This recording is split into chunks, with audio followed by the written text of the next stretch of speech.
C'est vraiment une triste nouvelle. Madame Cooper est vraiment décédée. Quand j'ai regardé la vidéo d'Aïcha Kamoise où elle disait que Madame Cooper, qu'est-ce que tu as fait comme ça? Je disais que non, ce n'est pas possible. Et les gens y doutaient encore vraiment.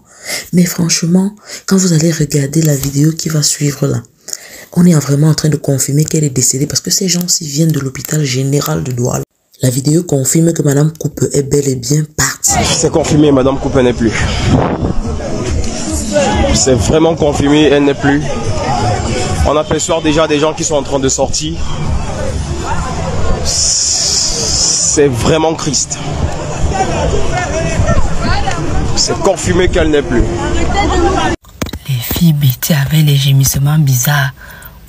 Serre-moi le cou. Pique-moi le couteau. Qui? Dose ma tête au mur. Naya, c'est comment? Donc quand vous écrasez, on doit seulement vous assassiner. Dégage-moi. Fais-moi, coupe ma respiration. Ok. Mes unis, vous-même, vous avez vu comment cette fille débordait de joie. Elle avait une passion pour ce qu'elle faisait vraiment. Et elle le faisait très bien. Et les gens appréciaient ça. Les gens se marraient vraiment tout le temps qu'on écoutait sa vidéo. Elle faisait vraiment redéstresser. Franchement. Waouh. Quelle inspiration. Quel avenir elle avait. Oh man, ça fait tellement mal, ça fait mal de savoir que quelqu'un qui était juste dans la fleur de l'âge, elle avait toute une vie devant elle. Et elle venait de se marier, ça fait pas très longtemps. Et elle a un fils qui avait déjà à peu près 11 ans. C'est comme si vraiment cette fille savait que quelque chose allait lui arriver. Franchement, parfois il y a des gens, je ne sais pas, peut-être qu'ils ne le savent même pas, mais peut-être c'est Dieu vraiment qui change leur vie en fait. Et ils commencent à vivre d'une certaine manière qui peut prédire, mais à ce moment, on ne sait pas. C'est juste quand la faucheuse arrive qu'on se rend compte que vraiment, c'était les derniers instants de la personne. Elle commençait vraiment à poster les vidéos. Elle passait plus de temps en fait avec son fils dans les vidéos. Elle faisait des bisous sur la bouche. Et ça a créé vraiment de la polémique parce que les gens se disaient, pourquoi elle va faire un bisou à son fils sur la bouche? Surtout qu'il a peut-être à peu près déjà 10 ou 11 ans. Donc les gens trouvaient ça un peu bizarre, quoi. Alors que elle vivait peut-être un enfer. Peut-être elle était vraiment déjà souffrante et elle avait peut-être déjà été... peut-être on avait déjà diagnostiqué ce fameux cancer du cerveau. Et elle voulait passer les meilleurs instants de sa vie avec, du moins le reste de sa vie. Le peu de temps qu'il lui restait encore, elle voulait le passer avec son fils de la meilleure des manières.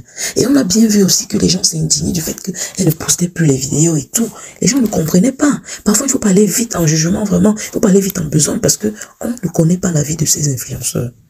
Personne ne connaît la vie de l'autre.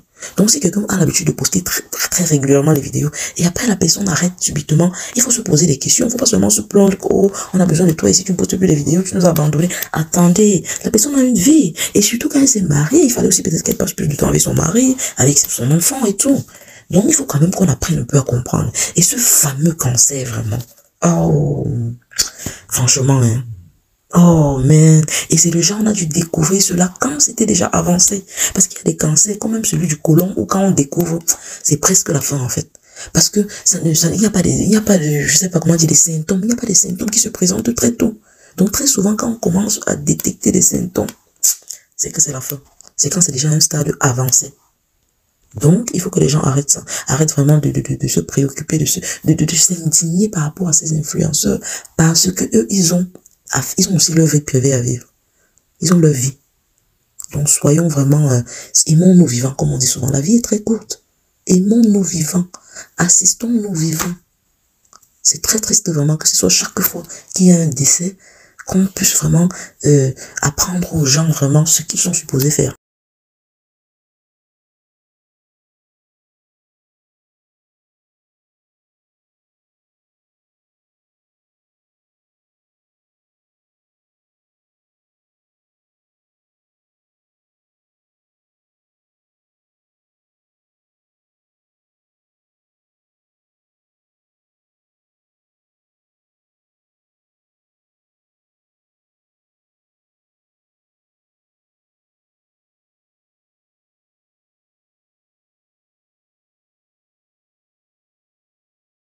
Faisons attention, s'il vous plaît. Madame Cooper, tu nous manqueras. Franchement, quand même je pense à ces vidéos que je regardais là. Aïe! Non. Ouais, vraiment. La vie n'est rien. L'homme n'est rien. L'homme n'est rien. Donc, la haine qu'il y a entre les gens, arrêtons tout cela. L'amour, privilégions l'amour.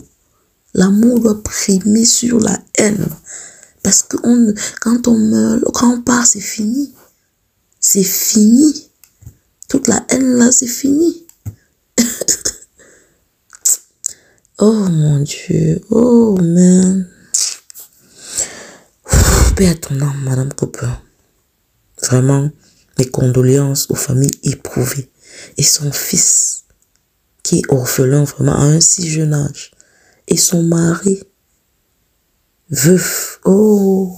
Il faut seulement que ce mari prenne bien soin de son fils, franchement. C'est tout ce qu'on peut souhaiter maintenant. Bon, les gars, on s'écoute alors plus tard, mes uniques. Vraiment, courage à tout le monde, franchement.